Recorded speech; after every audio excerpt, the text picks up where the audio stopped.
All right, Race Brain HYROX show. It's your boy Matt Mason. Today, very special guest. We have the fastest man in North Carolina. We have the fastest man in the world in DEKAFIT this year. I don't care what Rich says. He didn't show up to the start line. No longer a world champ.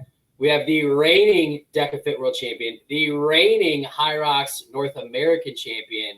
Most of you know him as the hybrid trash panda or hybrid raccoon. We've got Dylan Scott. Dylan, what's up, man? Yo, what's up, Matt? Hold on, whoa. Has Rich been talking? Has he been talking junk? Has Rich been I talking junk mean, on I the mean, low? isn't Rich always talking junk on the low? Yeah, that's the Philly in him, to be honest. Yeah, I mean, to be fair, I mean, Rich didn't say anything to me, but he's been telling people. He's been Oh, touting that DEKAFIT World Championship for like 2 years now. I feel like, but now the torch has officially been passed. oh, dude, he's 100% is probably like he dropped what did he run that time? 28:55 or 52, whatever. He's like that would have been faster. I would have gone quicker. Yeah, I think he said that because he's a 54 guy now. I think he said that makes him like a 25 guy in DEKAFIT. I think is the math on that. Yeah, that's how the math works. Yeah, if you're a 54 guy, you're a 20. Yeah, I don't know it quite translates that much, but yeah, man, dude, I'm doing good. I'm doing good. Coming off of some nice wins, against one against said Rich Ryan. We'll get to that. We'll get those nice wins before we hop in. I don't know if you've been listening, but we've been Yeah, playing. Rich and I have been playing a little game. all right, let's Which go. I think you'll appreciate because you are also, other than Anthony Parasini, you are the hybrid stats guy. If you're Yeah, ever watching a live stream, by about 40% into the race, Dylan knows how people are going to finish within plus or minus 10 seconds usually. So I think this will be a fun game for you. So we call it the HYROX over under. I'm okay. going to give you a couple famous people, and then you tell Ooh. me, and I'll set the line, and then you tell me where you think that they would finish in a HYROX. Oh, I'm in. Line it up. All right, man. We're gonna go. Because you're living in Carolina, we're gonna start with some famous Carolinians. So first one, Mr. Zach Galifianakis. I'm gonna set the line at, we're talking about a HYROX pro here. Zach Galifianakis, he's not going to be fast, but he's got some size, so he's Uh going to huh. move. He's going to move the weights, and he's probably going to move the ergs. So we'll say 1 hour 45 minutes. Zach Galifianakis over under. Over, over. I like over. So I've got some athletes that I've coached before that I know that are in that hour 50 range. And I feel like they're fitter than he would be. I Yeah, don't see him going like I think having a camera on him, to hear the commentary of what he might be saying during it would be beautiful. But I think that camera roll is going to roll longer than an hour and 45 minutes. I think the burpee broad jumps alone could take 15 minutes. yeah, yeah. That may not be. That's probably not going to be fun for him. All right, No. next one. Now we'll get into a little bit of. We'll go athletic adjacent. Although I know some people in this industry who would say that they're athletes. A little raise hell, praise Dale. Dale Earnhardt, and I'm gonna say Dale's got that grit. So we're gonna say an hour 27. That's not a bad line. So I think that sometimes race car drivers don't get like the respect for the amount of like actual effort that it takes to do a 500-mile race in those cars. I know there are some NASCAR racers who have gone and ran, like I believe Jimmy Johnson was close to a 3-hour marathon guy. I think he ran like 3:01, something like that. So But they have it's to not. train They have to train their cardiovascular system, right? Because like it is actually fairly intense and taxing on the system. Yeah, super. So they've had like heart rate monitors on these guys, and one of the biggest things that they're undergoing is like heat stress, is continual heat stress within that car, especially if they're racing in the summer. So, I mean, they have to train to a degree. So, an hour and 27 for Dale Earnhardt. I only wonder if he would actually give a shit enough to train, or if he would just be like, Nah, I don't see it. I don't see it. I think my man's a race car driver, but I don't think my man's an athlete. I don't think he's gonna care enough. All right. Okay, that's fair. All right, now we're gonna go with someone who is definitely a mega athlete, Okay. and this should be fun. We're gonna go with arguably, well, I guess it's not really arguable for me, but it is arguable for some people. The greatest of all time. Do I know? Is it Michael Jordan? Are we going Michael It's Jordan? Michael Jordan. Yeah, I was like, when he said North Carolinians, I was like, we're gonna get to Michael Jordan. Like, yeah, we're gonna get to Michael Jordan, and we're gonna say, because we do know that MJ will take it seriously because the dude doesn't like to lose. Doesn't like to lose. And we normally set the line for anybody coming in at what, like 65, but we are talking about the greatest of all time and a freak athlete. So I feel like, out of respect for MJ, we're gonna set it at 61 and a half. Over under for MJ. 61 and a half over. We'll go in his prime. We'll go MJ in his prime. Is this his first? Like, does he ever does he get multiple shots? Like, or is this the very first time he races? We've always gone the very first time he races. If it's the very first time he races, I don't see him breaking 61-30. But I think if he went out, let's say, do this. Take an MJ that goes out, gets his ass whooped the first race, and then let him take that personally. And then see what happens. And I don't think that's out of the question that if you let him go out there and get embarrassed a little bit and then go, yeah, prime MJ, he probably finds a way to break 61-30 through like just sheer will. Yeah, just grit. And he's gonna, with that leverage, he's gonna work those ergs. Dude, yeah. I mean, how 6'5", 6'6"? 6'6". Yeah, dude, 6'6". I mean, he's gonna make the ski erg and the rower look like it's nothing. I mean, the running's gonna be tough for him, but like, I don't know, you get him out there where he can run 4-minute kilometers, drop a 32 there, does the station work in 25 minutes, and then has a 4-minute rock zone, and there we go, 61 on the nose. Yeah, dude. I think that's a fair line. I think it's a fair line. Well, yeah. Dude, super pumped to have you on the show. I imagine your inbox is blowing up after your performance this weekend. So let's just start there, man. Like, I believe, correct me if I'm wrong. I definitely don't want to diss you on here, but this is your first like world championship in hybrid racing, correct? Yeah, it's the first solo what would be designated as a world championship, and like I like to keep things in my case. I like to keep things honest.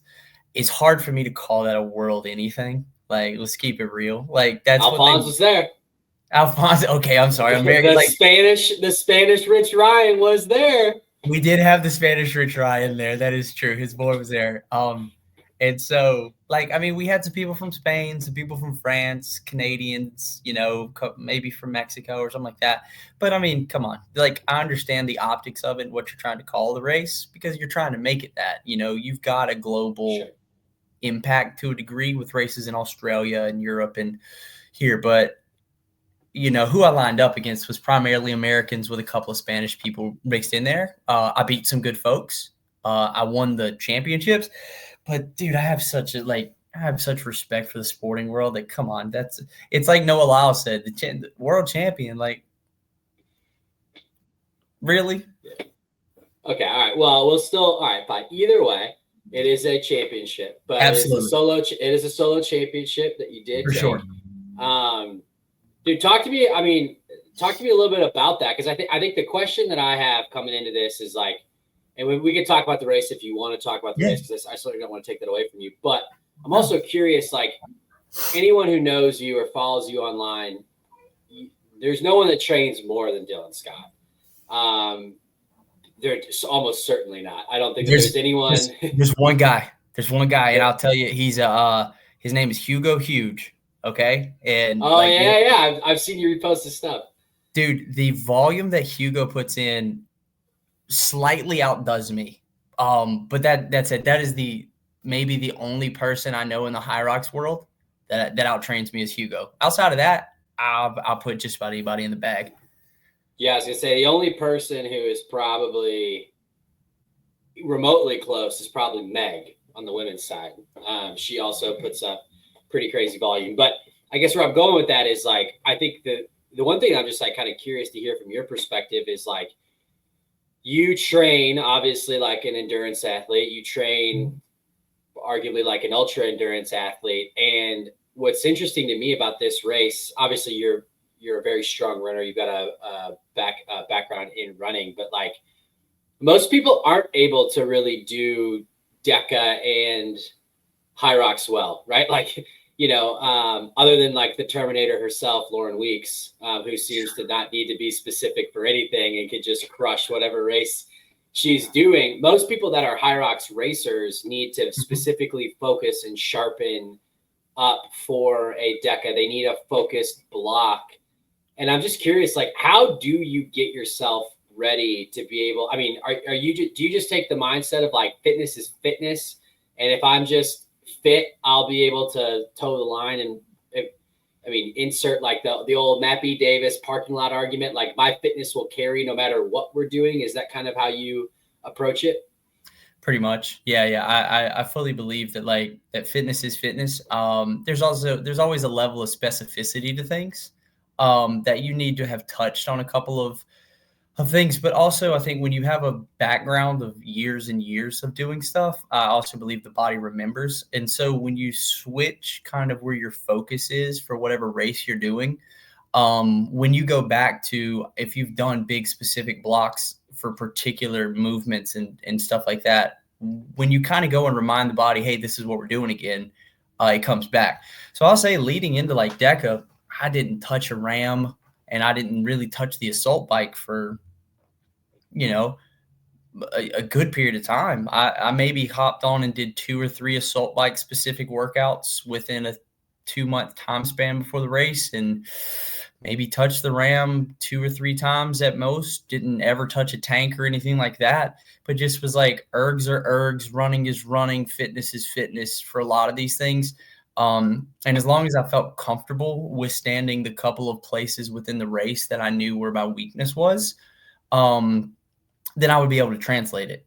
Now, I think HYROX requires a higher level of specificity than DEKA does, in that there are a couple of movements that you can just lose so much time on. In particular, I think about sled pull, wall balls, burpee broad jumps. Like those 3 areas can be really pain points if you don't have those pinned down for all of the different kind of areas that they tax. So the sled pull is going to really work on like peak power, but along with that, you have to continually put that out multiple times to move that sled. And then burpee broad jumps are going to really tax you from a cardiovascular level, but you almost forget about the level of muscular input that comes from having to jump every single time. So you need to be training your jumping. And then wall balls, of course, it can hit you in multiple ways. It could be the cardiovascular side fails. It could be the legs are out from under you, or it could be the shoulders fail. So you have to practice those as well. But I think it's easier to translate from HYROX down to DEKA as long as you've been doing some faster, sharp work, so that your body is willing to run fast, willing to put out power on the ergs and on the bike, than it is to go up from DEKA to HYROX, because I've seen plenty of people who are good DEKA-fit athletes try to come up and just get obliterated by the demands of that. So yeah, I think I came in more HYROX specific, but knew that my running was really good. And if I could carry that along with decent machine work, then I was in the mix. No questions asked.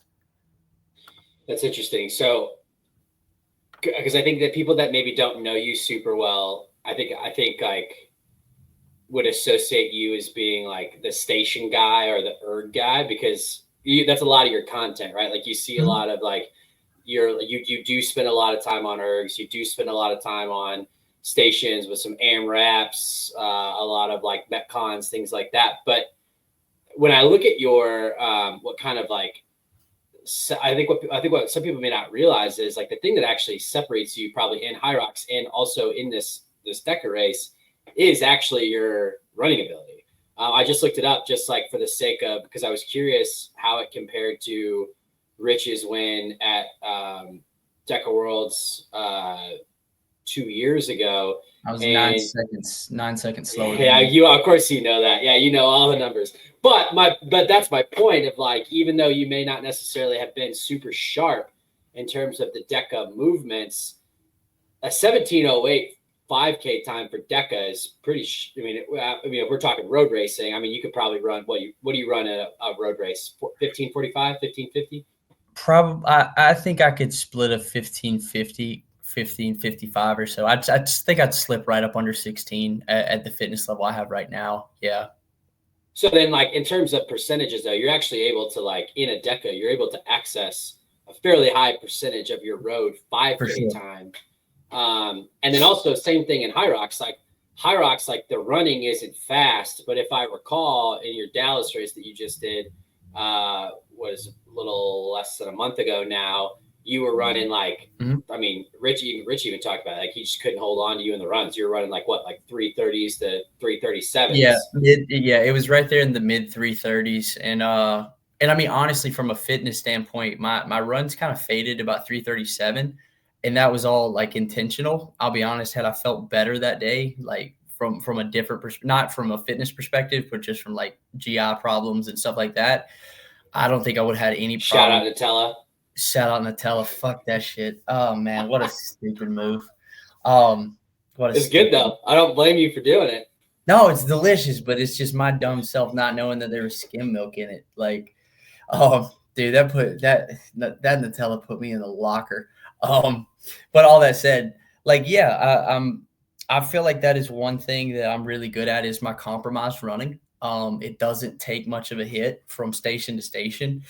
When I'm having a good day. I mean, like I've had really bad days before, like over in Amsterdam, and I felt like I was running in quicksand. It was the most miserable experience. I was like, what is going on right now? Like my body is just not working. But yeah, when things are clicking and my fitness is showing, I can run with the best of them. And I've got a couple of areas that I need to definitely clean up before Las Vegas comes along. And I'm working on that. And of course, we'll probably get to that going ahead. But yeah, I think a lot of people see the station and the erg work, but that's because I don't really want to bore you guys with all the like, okay, you want to see some easy miles? Like you want to see the one run workout a week that I do, and like everything else is just gonna be time on legs, a little bit of turnover work. It's nothing flashy. Like, yeah, let's watch the Metcon. The Metcon's a fun thing that you can do. Like anybody could just be like, yeah, I'm going to run 5 to 7 miles. Okay. Like, I just don't show that much. Sure. So let me grab my computer charger real fast. Yeah, you're good. Sorry about that. No, you're good. So on that, do you running, obviously is your strength. Does that just come from, I believe that you were a fairly decent cross-country runner in high school. Like, is that where that comes from? It's just like you just been running for so long that you just kind of have that ability? Like, have you always been a fast runner? Like, where do you feel like that comes from? Because there are a lot of high-level runners, especially in the elite field, that like if it was just a road race, they're fast, but they can't access that in the race itself. So I'm curious, like, where do you think? Do you think it's just like just the good Lord blessed you that way, or like is it just time on legs? Like, where do you attribute that ability to access that high level running capability deep in these races? Well, I mean, like I haven't always been like a really great runner. I was decent through high school. Was competitive at the state level. Was good enough to go and run at like a small college and everything like that. But the times I ran were nothing special. I was like a 4:30 mid miler, just up under 10 for 2, and then in the low 16s for 5K. Good runner, but nothing great. And that said, sometimes I wonder if it's just like the way that I run. I don't think I have like the most economical form. And so I wonder if there's just not a breakdown in that. There's a lot to be said for people can be really good runners because they have great running economy. And so you've got like your VVO2 max, and then you've got your VVO2 max, which is, the velocity at which you can run at that VO2 max pace. I might just be somebody who's not particularly economical. And that being said, what happens is as we race, my form doesn't really change that much. And so I don't have this breakdown that then begins to inhibit the speed at which I can, and this is all just a, postulation from talking right here. I have no idea. Sure. I haven't had it tested. I don't have any data to support this, but I don't find that I have the most like beautiful running form like I've seen from people who are really, really good and efficient runners. It just looks like I kind of have this form that just kind of chugs along. And with that said, if that doesn't change from start to finish that much versus somebody who is really reliant on a very efficient foot strike and, recovery pattern, and that starts to fall apart because hamstrings and quads are fatiguing and you're not getting the same kind of foot strike and propulsion off of it that you would normally get, well, then what happens is, they stop accessing that top end because that top end's no longer there. And so I would wonder if it's just something like that. And I think it's it's definitely trainable. And so, like, if you impose the stressors of the race on your legs and just go, y'all got to figure out how to run fast, and you just do it again and again and again, your body's going to pick it up. But I think there would definitely be a cap at which, if your running is coming from how efficient you are, when you do a race that breaks your efficiency down and you're not able to train to the point that you're able to withhold that, you're not able to be tough, you don't have that technique under fatigue, then you're going to kind of you're going to slow down proportionate to your top end versus me, who's just going to be the little engine that could, that's just like, God damn it, he won't go away. Yeah. I think that makes a ton of sense. And it's also, there's also probably not an athlete who is as in tune with themselves and like their capabilities as you. I think that's the thing that always just like blows my mind, is like, you're always like very honest with where you're probably one of the more transparent elite athletes out there. Mm-hmm. Never from a perspective of like, I think we always dog on people who like make pre-race excuses of like, oh, I'm like hurt or whatever, so that if it like doesn't go the way that they wanted it to go, they could be like, oh, I had this like excuse. I don't view it that way. I view it as you just being like, hey, just this is what I've been doing. This is the training. Like, I'll probably, if I have my day, I'll land here. If I don't have my day, I'll land there. How did you feel going into your race this weekend? Obviously, you were pretty transparent afterwards that like mentally you were going through some stuff, but just like physically, like you've definitely been, well, it's hard to say you've been beating yourself down because you're always training, but like you've had some like tough races. Like you did race. You raced a major this fall. You also raced a very competitive HYROX pro race in Dallas just 3 weeks ago, which wasn't a, we already talked about, we put it through Jex, but it was not a fast course. It was, so, you went through a pretty grueling race and then you got to get yourself up for this race this weekend. How did you feel physically going into it? So legs wise and everything like that stuff was good. The only thing I came in with that I was worried about was I got like a bit of a chest cold and stuff. And that just comes with having a kid. Like they get a little sick, you get a little sick, and it's just going to happen. And that was the only thing I was worried about, was just how my breathing was going to be. But dude, other than that, like as long as it was fine. Yeah, I was fine. I was able to breathe totally fine. That was the only other time I've ran faster than that was when it was in Indiana. I was 17:05. So like, but the time here was considerably faster than there. So I'll take the faster overall time versus the run. But yeah, so I was a little worried about that because I was like, man, I would like to be able to breathe. That seems to be kind of part and parcel to doing this race. But for me, I find that like I can go do a lot of racing and I'm traveling right now. I'm on the road for work. I'm on the road consistently. Planes, trains, automobiles is kind of my life. And with that said, as long as I stay in tune with, hey, I'm really beat up today, do not go swing that hammer. And I take a couple of just bigger rest days. I prioritize sleep and everything. I mean, I can race pretty darn well on a consistent basis. If races are close together, that's fine. I can go beat myself up.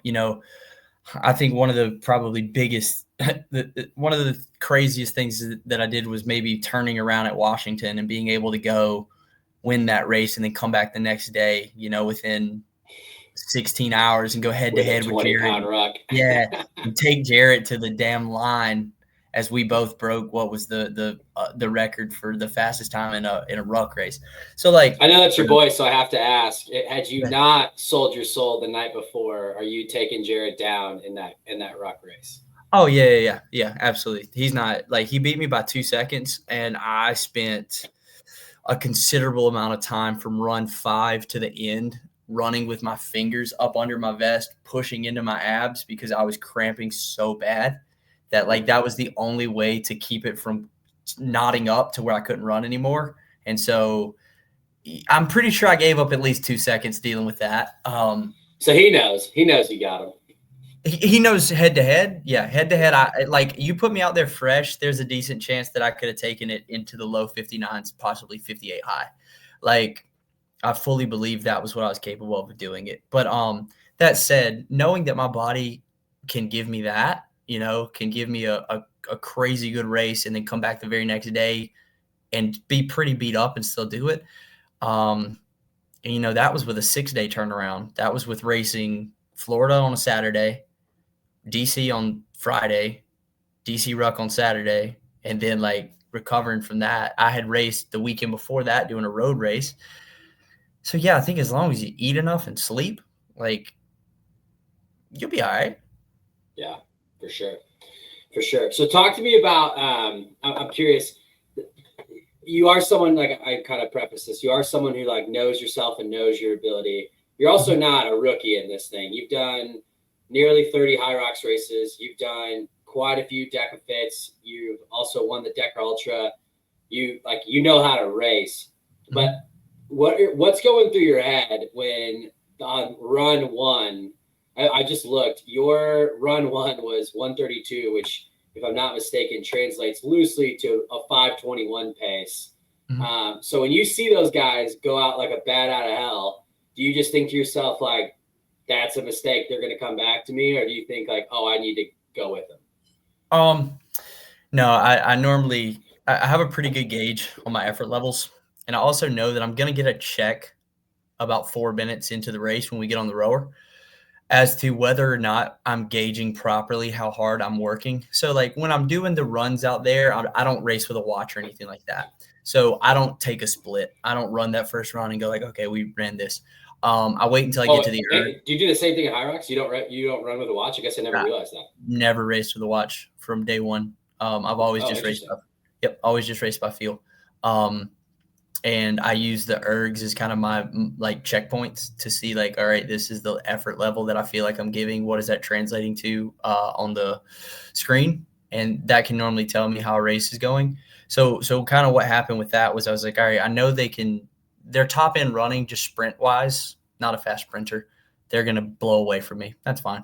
But when we got to the ergs and I started pulling, 138, and I was like, this feels like 138 should feel. Therefore, that means that my running is what it should be. I knew they had overpaced it. And so I'm pretty comfortable letting somebody take a lead like that if they want to. If I can feel like I'm running fine, they're running stupid.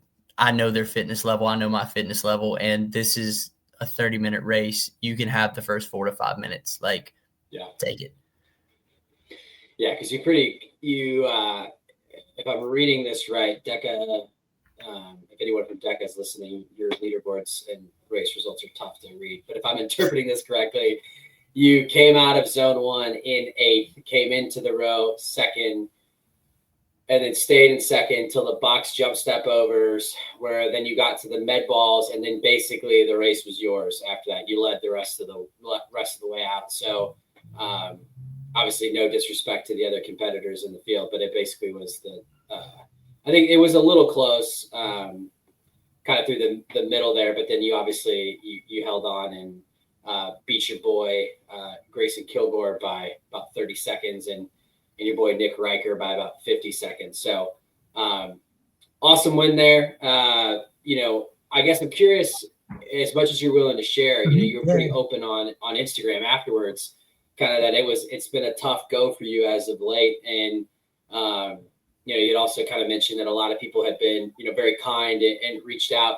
How do you, I think one thing that I really respect about you is I'm actually a recent dad is you seem Yeah. like you're able to kind of compartmentalize things. Like, it's like, okay, hey, like, yes, I've got this thing going on, whatever this thing is in my life, but like I'm here to do a job or a task. And so like Mhm. I'm gonna knock out that task. So like how do you feel like you're able to like to do that and like swing the hammer, whether it's a race or whether it's training, like where do you find that ability to like to really dig deep there? Because I think that's something that a lot of people could probably learn from.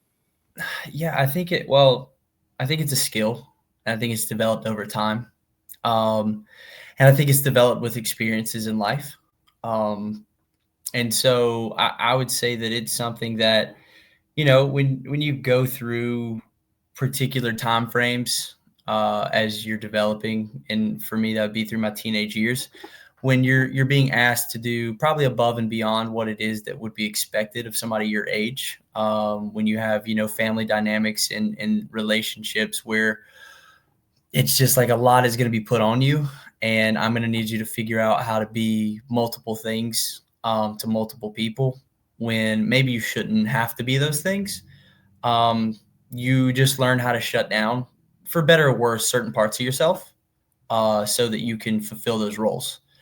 And that is, I think that that's something that is completely a learned behavior, that you develop over time.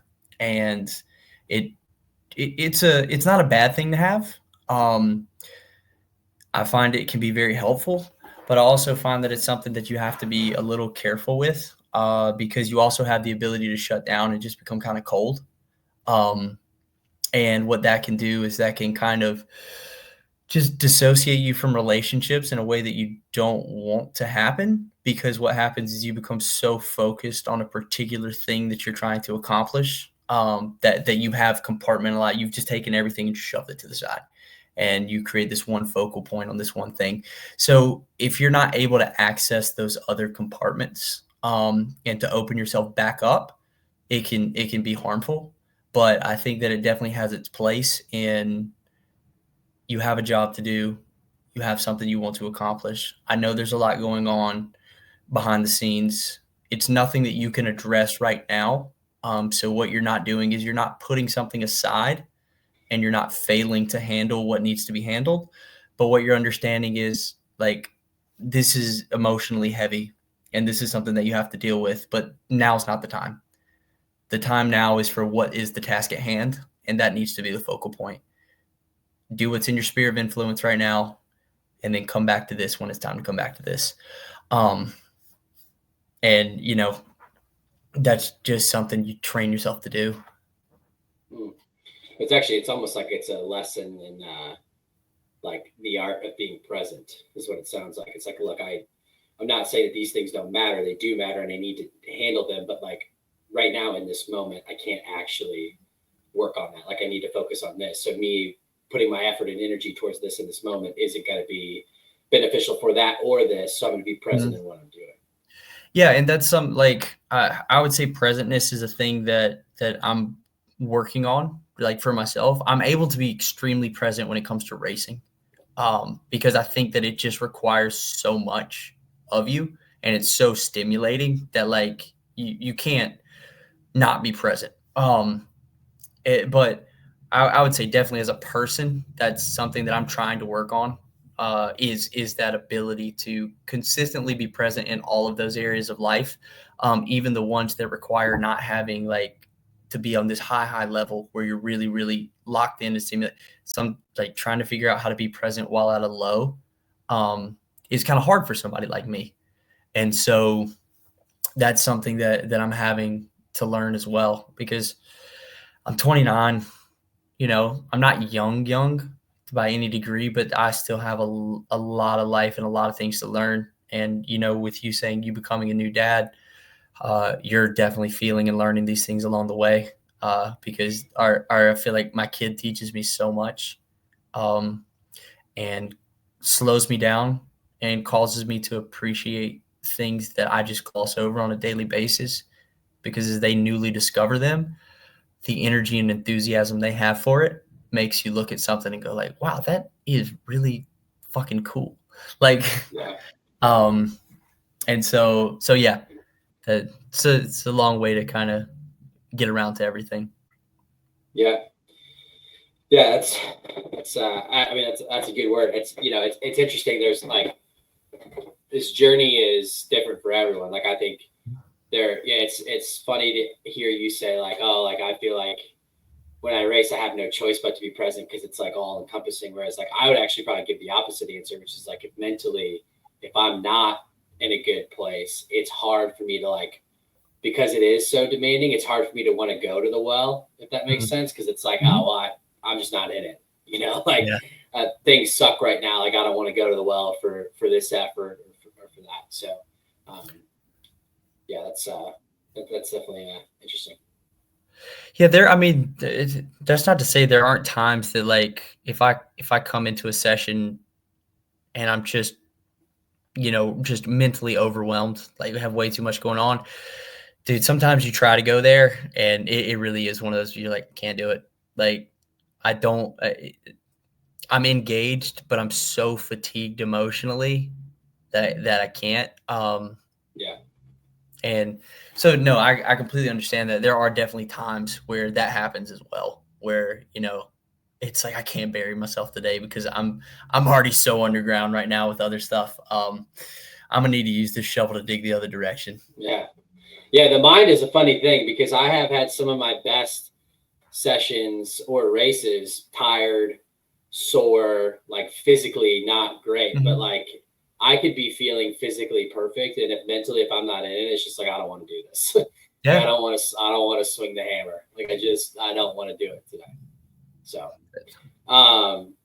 well, that's again awesome job on Deka. I know you had said on a different show that you probably wouldn't. This would probably be it for you on Deka, but now I got to ask. You are the reigning champ, so will you reprise it for one more year to defend the title, or are you gonna let it go and focus on HYROX? I don't want to put them on blast, but honestly, they're not paying like what they owe me, and I very much Still? no. No, I'm they're still $4,000 behind by 6 months. And I made it very clear 2 months ago. I said, "Listen, I'm going to line up on the 14th, and if I'm not paid by that point, this is going to be the last time that I'm racing." And then 2 weeks out, they're like, "Hey, we're trying to get you paid." And I said, "That's great. I told you this 2 months ago, and you've had 6 months to do it." And I stand by what I said. So, like, sorry. I look forward to seeing you down there. Hopefully 2 weeks from now, you guys can have this taken care of, have been taken care of. So at this point, I mean, I'm kind of done. Like if you're going to advertise that you're going to pay athletes and you're going to put it all out there that you're going to do this and that, and then you have a 6-month time frame that you're not able to fulfill any of those obligations, I'm sorry. Like I'm not taking flights and booking hotels and renting cars and coming down to try to do races. I love creating moments. I love creating fun things like going up there in a raccoon coat and making people laugh and having a good time. But like I feel, let down as if you're gonna promote this as a sport with, high level athletes and everything like that, you should be able to pay your fucking bills, to be honest.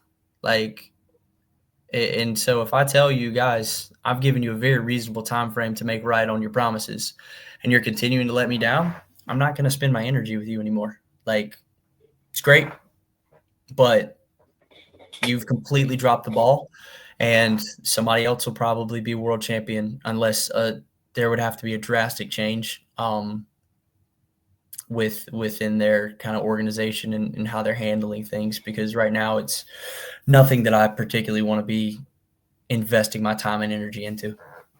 Yeah, and you've been very open and honest. I think you're pretty honest after Amsterdam that like you had to like have an honest conversation with yourself of like, look, I've got a wife and I've got a son and I've got a full-time job. So like if I'm gonna be giving up time with those three things, like one, I want to be competing at the level that I expect myself to be able to compete at. But like two, it's got to be worth your time. And so what I hear you saying is, it's like we don't need to, like you said, I'm not here to speak ill of any one person or any organization, so we don't need to belabor the point. But That totally makes sense. So on that note, moving over to HYROX, you are a consistent Elite 15 athlete at this point. There are, a lot of people fighting to get in. You obviously have the benefit of you were all the way through, well, at least to the majors. So you're safe for Vegas, you're safe for Glasgow. I don't think it'll come to it, but if you needed to, you could always get in through that last chance qualifier. But I guess where are you at from a HYROX perspective? Because like I said, you were fairly honest after Amsterdam that you were going to kind of dig deep and, have an honest conversation with yourself of, is this something that I want to continue to go after? Because it does demand a lot of you mentally, emotionally, physically, probably even spiritually to a certain extent. I mean, HYROX is all encompassing, especially when you're at that elite level. But you did just have a strong race in Dallas, which, as I said, 58 low and on a not particularly fast course for anyone that you talked to that was there. With trash wall balls. Trash wall balls. Yeah. Trash wall balls.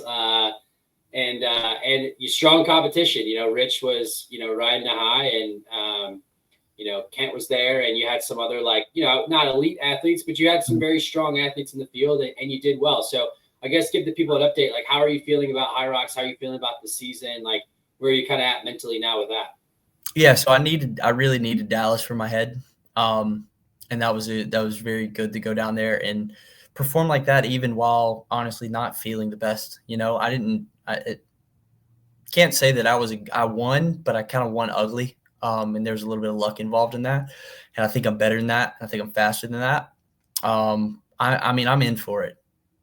I'm locked in for. Yeah, I mean, if Rich is a 54 guy, you just beat him. That makes you like a 53 high guy. Yeah, dude. What's the thing in football called? As it's like the national championship gets passed around by who's beat who. Yeah, exactly. Yeah, I know. Yeah, I know what you're saying. Though. I mean, but by transitive property, you're a 53 high guy. Yeah, that's exactly. So that means I'm a 24 guy in that. Goodness gracious. Yeah.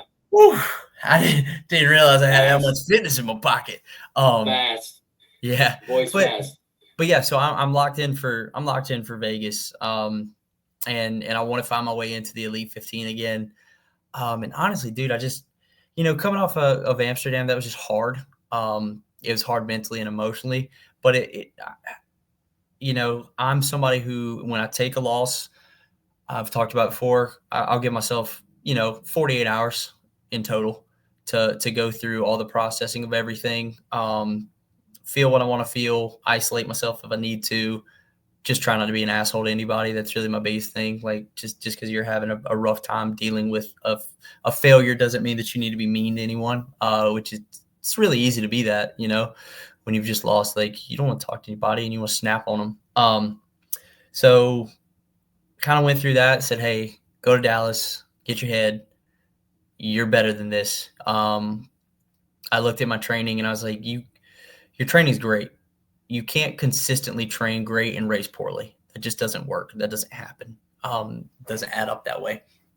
And so I plan on fixing a couple of things that are going to need to be fixed come Las Vegas time. Hopefully I can, make it there. That's going to be a tough race. It's going to be a very tough race. And if not there, then I'll see if I can figure out how to race overseas. So I'll give Glasgow a shot. I'm going to race DC from the open side. So I'm going to try to at least give myself an avenue for the age group race, because my dumb self forgot to sign up in time after winning Dallas. And I have lost my potential age group spot. So I got to race again.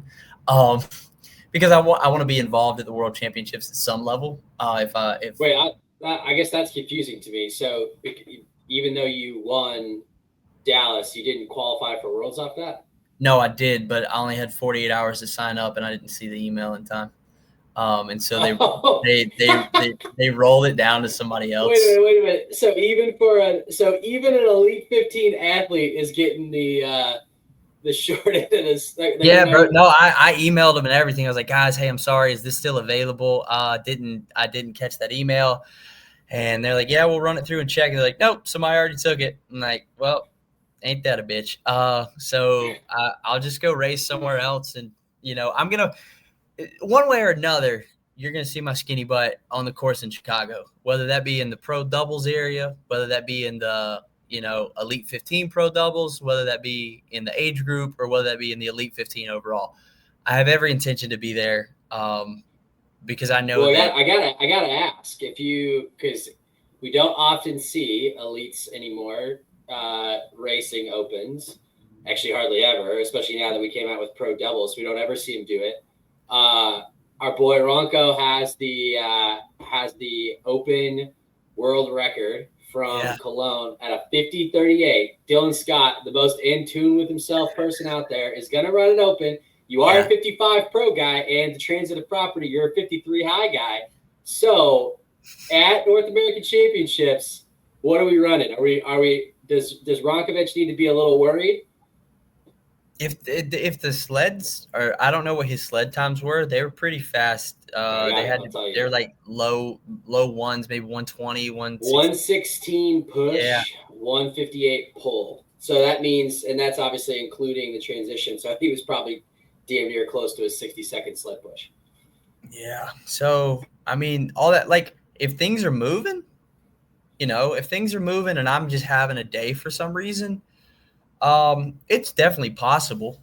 Definitely possible that I could give it a scare. But I think if we're being realistic about what I'll run, it'll probably be in the 51 high, 52 low area is what I'd guess.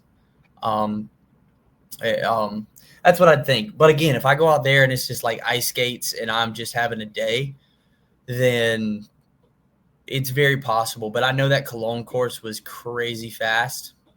Believe a lot of people went super fast on that. So you're playing with open weights plus a decently quick course. That's hard. And it's Alex. Like, Alex is a phenomenal athlete. So we'll go out there and give it a shot. But again, I'm not racing with a watch, so I won't know how fast I'm going. I'll just know I'm going.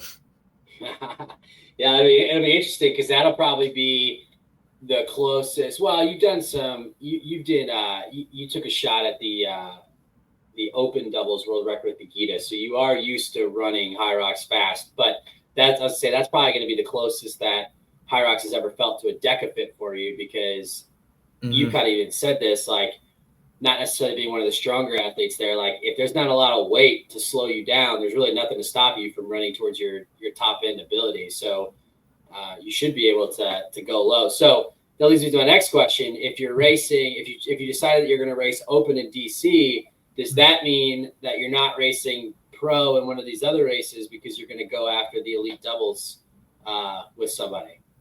Yeah. So I've got a couple of things lined up. So I'll race open in DC, and then I plan on racing doubles in DC with David. Then our run is to go for the Elite 15 double shot down in Miami. That'll be our shot there. Now, I mean, if all things go the way I'd want it to go, then I get a qualifying spot in Las Vegas. I go just play around and race that open race in DC. Before that, I'll have gone over to Glasgow and I'll race over there because I want to be a part of the majors. I want my name to be associated with HYROX at a high level. I like the sport. I think I'm a good face in the sport, and I enjoy the interaction it brings me with people. And it's honestly been an awesome ride so far.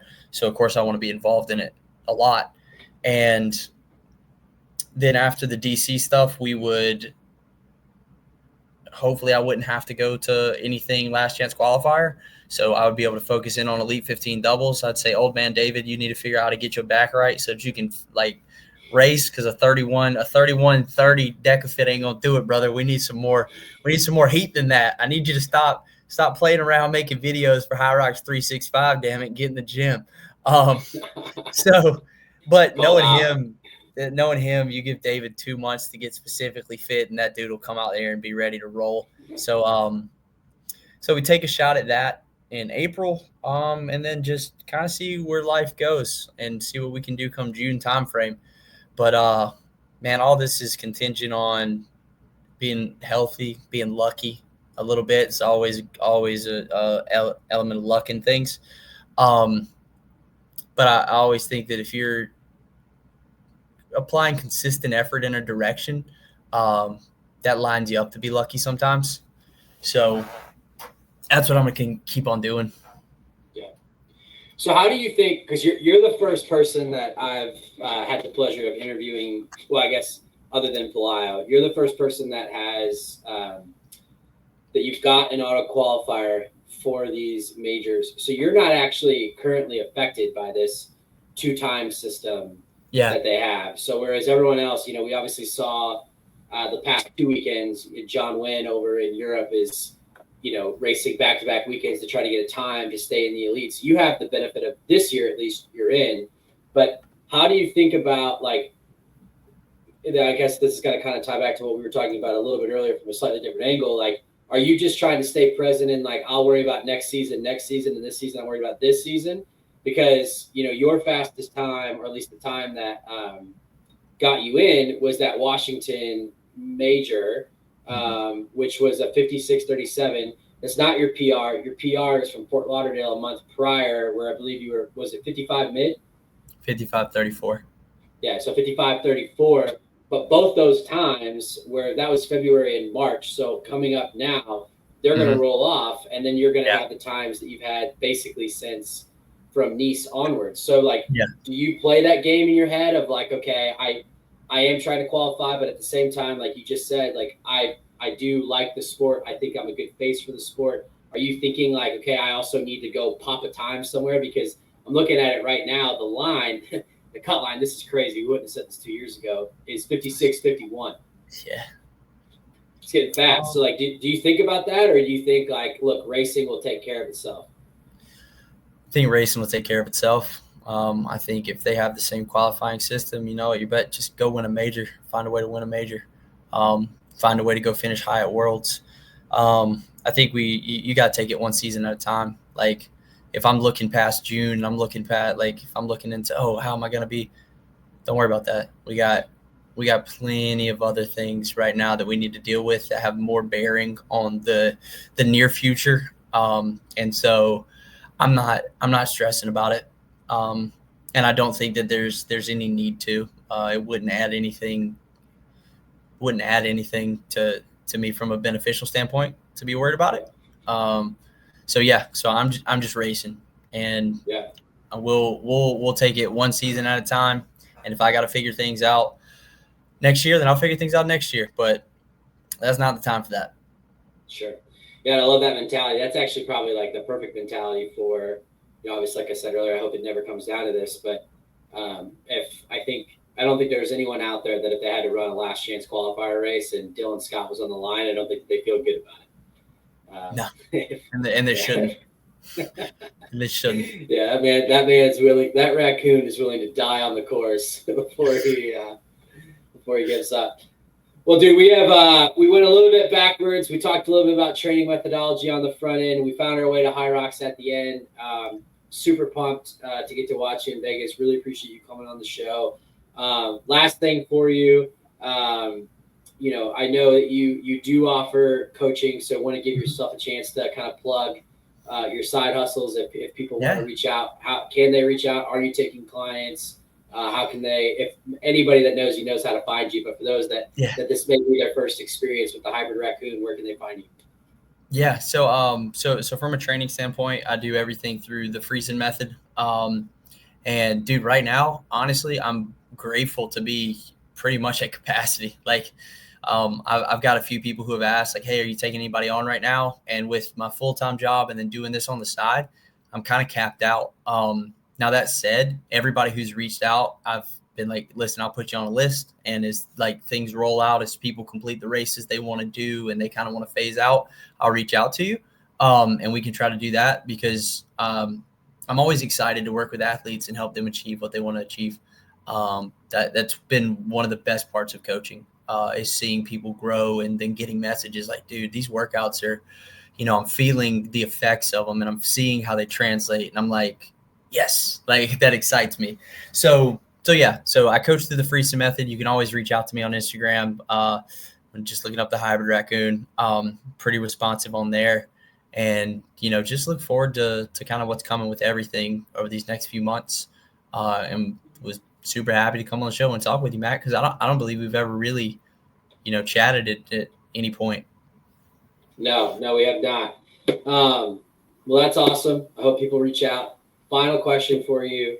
You had a lot of good memories over the last couple of years. You had the North American Championships from 2 years ago, where you and your boy ate everybody up and kind of surprised, not yourselves, but surprised other people who may have counted you out. Even though you did have top 5 finish the year before at Worlds? Yes. Yeah, I was fifth in Vegas. Yeah, so you had a top 5 finish, but people counted your boy out. They always have. You had a memorable performance there. You had a memorable performance in Fort Lauderdale. Obviously, you just won the DEKAFIT championship. In the last couple of years, what's your favorite race experience and why? Favorite race experience is going to be winning that DC major.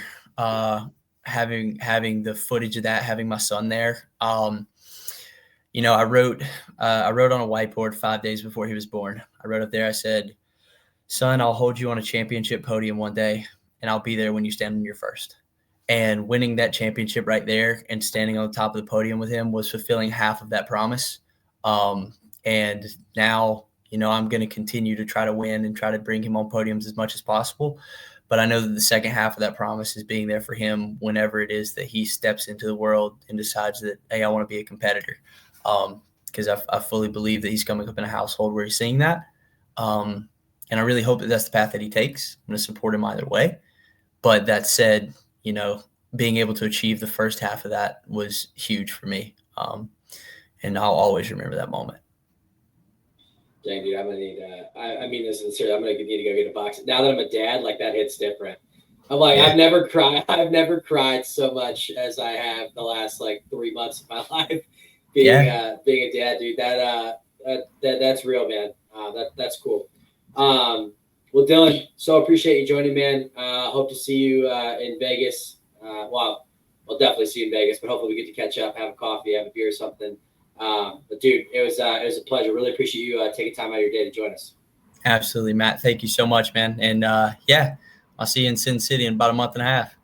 That's right, baby. All right, man. Take care. All right. Have a good night.